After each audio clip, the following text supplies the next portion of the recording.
రేవంత్ మంత్రుల శాఖలపై క్లారిటీ ఇచ్చారు. పాత మంత్రుల శాఖలు మారుతాయనే ప్రచారానికి చెక్ పెట్టిన సీఎం రేవంత్ రెడ్డి తన దగ్గర ఉన్న శాఖలే కొత్త మంత్రులకు కేటాయిస్తామన్నారు.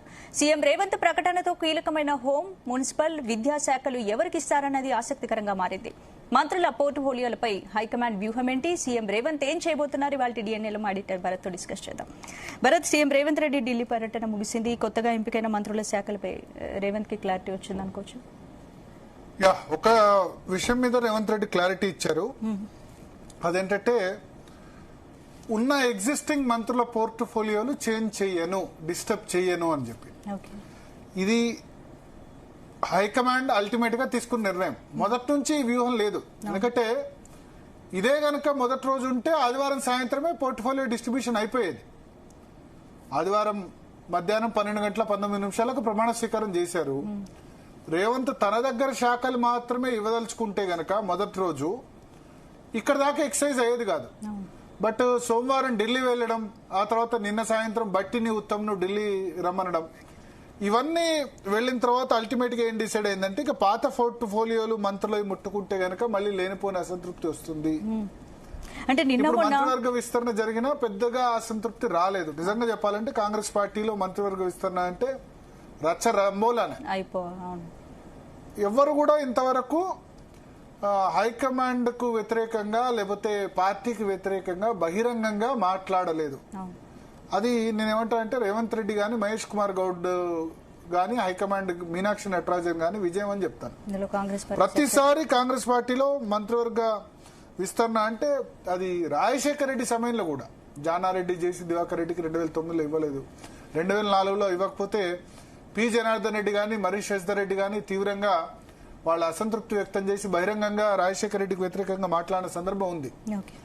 సో రాజశేఖర రెడ్డి లాంటి వ్యక్తికే మంత్రివర్గ విస్తరణలో అసంతృప్తి అన్నది తగిలింది. ఇక రోషయ్య, కిరణ్ కుమార్ రెడ్డి సమయంలో అయితే మనం చూసాం. బట్ ఈసారి రాజగోపాల్ రెడ్డి, సుదర్శన్ రెడ్డి, మల్రెడ్డి రంగారెడ్డి ఎవరైతే ప్రేమ్ సాగర్ మంత్రివర్గంలో ఆశించారో వాళ్ళు బహిరంగంగా ఎటువంటి ప్రకటన చేయలేదు. ఇవాళ ఫస్ట్ టైం రాజగోపాల్ రెడ్డి స్పందించారు. కొత్త మంత్రులకు శుభాకాంక్షలు తెలుపుతూ మంత్రులు ఉంటేనే అధికారం కాదు, నేను ప్రజల సమస్యల కోసం పోరాడతాను అని చెప్పారు అని ట్వీట్ ఆయన చేశారు. అంతే తప్ప ఇంకా వేరే మాట్లాడలేదు. ఇప్పుడు నిన్న ఉన్న ఢిల్లీలో జరిగిన హడావిడి చూస్తే అసలు రేవంత్ కేబినెట్ లోని మంత్రుల శాఖలని పూర్తిగా మారబోతున్నాయనే ప్రచారం జరిగింది. మరి కేవలం 3 కొత్త వారికి శాఖలను కేటాయిస్తున్నారు కదా, అంటే ఇలా చూడొచ్చు. అంటే దాన్ని బట్టి ఏమర్థమవుతుంది? హైకమాండ్ నుంచి గ్రీన్ సిగ్నల్ దానికి లభించలేదు. పోర్ట్ఫోలియోస్ ఇది కేబినెట్ ఎక్స్పాన్షన్ తప్ప కేబినెట్ రీషఫుల్ కాదు. అంటే శాఖల మార్పులు జరిగితే కొత్త తలనొప్పులు వస్తుందని అధిష్టానం ఎస్. ఎందుకంటే ఇప్పుడు హోమ్ మినిస్ట్రీ ఉంది, మున్సిపల్ అర్బన్ డెవలప్మెంట్ సెంటర్ లో ఉంటారు. మన దగ్గర మున్సిపల్ మంత్రిగా మున్సిపల్ మంత్రి అని మన దగ్గర పిలుస్తున్నారు.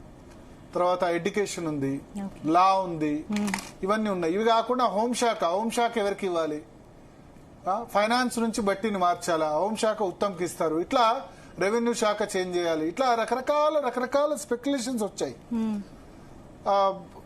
బట్టి శాఖ మారుస్తారు, ఉత్తమ్ శాఖ మారుస్తారు, ఇంకా వేరే వాళ్ళ శాఖలు మారుస్తారు. ఇట్లా చాలా స్పెక్యులేషన్స్ వచ్చాయి. దానికి తగ్గట్టు రేవంత్ రెడ్డి కూడా కేసీ వేణుగోపాల్తో సమావేశమయ్యారు, మల్లికార్జున ఖర్గేతో సమావేశమయ్యారు. వీళ్ళందరితో సమావేశమైన తర్వాత అల్టిమేట్ గా తేల్చింది ఏంటంటే ఇంత డీటెయిల్ గా డిస్కస్ చేసిన తర్వాత ప్లస్ బట్టి ఉత్తమ్ను కూడా ఢిల్లీకి పిలిచిన తర్వాత హైకమాండ్ ఏమనుకుందంటే ఇప్పుడు అనవసరంగా ఈ మంత్రివర్గ విస్తరణ 3 యాడ్ చేసిన తర్వాత పెద్దగా అసంతృప్తి లేదు, ఎవరో బహిరంగంగా మాట్లాడలేదు. మళ్ళీ శాఖలకు సంబంధించి ఉంటే ఆల్రెడీ కేబినెట్ లో ఉన్న వాళ్ళు అసంతృప్తి రావచ్చు, బట్టిలో అసంతృప్తి రావచ్చు, ఉత్తమ్లో అసంతృప్తి మారవచ్చు. ఒక వాదన ఉండేది, బట్టి విక్రమార్కను ఫైనాన్స్ నుంచి మారుస్తారు, ఆర్థిక శాఖ నుంచి మారుస్తారన్న ఆర్గ్యుమెంట్ బలంగా వినిపించింది. ఎందుకంటే చాలా తీవ్రమైన ఆరోపణలు వచ్చాయి. కాంట్రాక్టర్లు ధర్నా చేశారు, బిల్లులో మాది శాంక్షన్ కావట్లేదు అని చెప్పి. ఆయనేమో ట్రాన్స్పరెన్సీ ఉంది అని చెప్తున్నారు బిల్లుల శాంక్షన్ విషయంలో, కానీ ఆరోపణలు అయితే ఫైనాన్స్ మినిస్ట్రీలో చాలా వచ్చాయి. సో ఆయన శాఖ మారుస్తారని వచ్చింది. అట్లాగే ఉత్తమ్ కుమార్ రెడ్డికి హోమ్ మినిస్ట్రీ ఇస్తారు, ఆయన గతంలో హోమ్ మినిస్ట్రీ ఆశించారని చెప్తున్నారు. ఆయన అనునయులేమో ఆయన హోమ్ మినిస్ట్రీ ఎప్పుడు కూడా అనుకోలేదు, హోమ్ మినిస్ట్రీ అంటే పెద్దగా పవర్లెస్, గతంలో హోమ్ మినిస్ట్రీ ఒక విషయం చెప్పుకోవాలి, గతంలో హోమ్ మినిస్ట్రీ పవర్ఫుల్ స్పందన, బట్ ఇప్పుడు home ministry not at all powerful. ఎందుకంటే లా అండ్ ఆర్డర్, శాంతి భద్రతలు ముఖ్యమంత్రి దగ్గర ఉంది, ఇంటెలిజెన్స్ చీఫ్ ముఖ్యమంత్రికి రిపోర్ట్ చేస్తున్నారు. అటువంటిప్పుడు హోమ్ మినిస్ట్రీ ఏం చేసుకోను? Central home ministry is very powerful. ఎందుకంటే చాలా వింగ్స్ ఉన్నాయి సెంట్రల్ హోమ్ మినిస్టర్ దగ్గర. North east states, Jammu Kashmir, CRPF, BSF జవాన్లు, రాష్ట్రాలు, కేంద్ర రాష్ట్ర సంబంధాలు, ఇన్ని వింగ్స్ ఉన్నాయి. Intelligence chief also reports to IB chief also reports to home minister. But ఇక్కడ ఇంటెలిజెన్స్ చీఫ్ డైరెక్ట్ గా ముఖ్యమంత్రికి రిపోర్ట్ చేస్తారు. లా అండ్ ఆర్డర్ ముఖ్యమంత్రి చేతిలో పెట్టుకుంటున్నారు.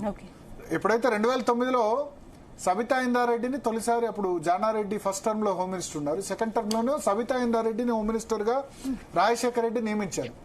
అప్పుడు ప్రజా భద్రతా కమిటీ చైర్మన్ గా కేవీపీ రామచంద్రరావుని పెట్టారు. అప్పుడే ఆ తేడా వచ్చేసింది. ప్రజా భద్రతా కమిటీ చైర్మన్ కేవీపీకి ఇచ్చిన తర్వాత ఇంకా సబితా ఇందారెడ్డి చేతిలో ఏముంటుందని. సో హోమ్ మినిస్ట్రీ అనేది ఇప్పుడు పవర్లెస్ అయింది. అయితే రేవంత్ రెడ్డి వాళ్ళ చిట్ చాట్ లో అయితే ఒక క్లారిటీ ఇచ్చారు. ఆ క్లారిటీ ఏంటంటే ఎగ్జిస్టింగ్ పోర్ట్ఫోలియోస్ మాత్రమే, నా దగ్గర ఉన్నాయి మాత్రమే కొత్త మంత్రులకు ఇస్తాను, పాతవి మార్చను అని క్లారిటీ ఇచ్చారు. సో ఆయన దగ్గర ఏమున్నాయి ఇప్పుడు? హోమ్ మినిస్ట్రీ, ఎడ్యుకేషన్, లా మినిస్ట్రీ, పశుసంవర్ధక శాఖ, మున్సిపల్ శాఖ, సోషల్ వెల్ఫేర్, ఇటువంటి డిపార్ట్మెంట్స్ ఉన్నాయి. మనతో పాటు అద్దంకి దయాకర్ గారు కూడా జాయిన్ అవుతున్నారు చర్చలో.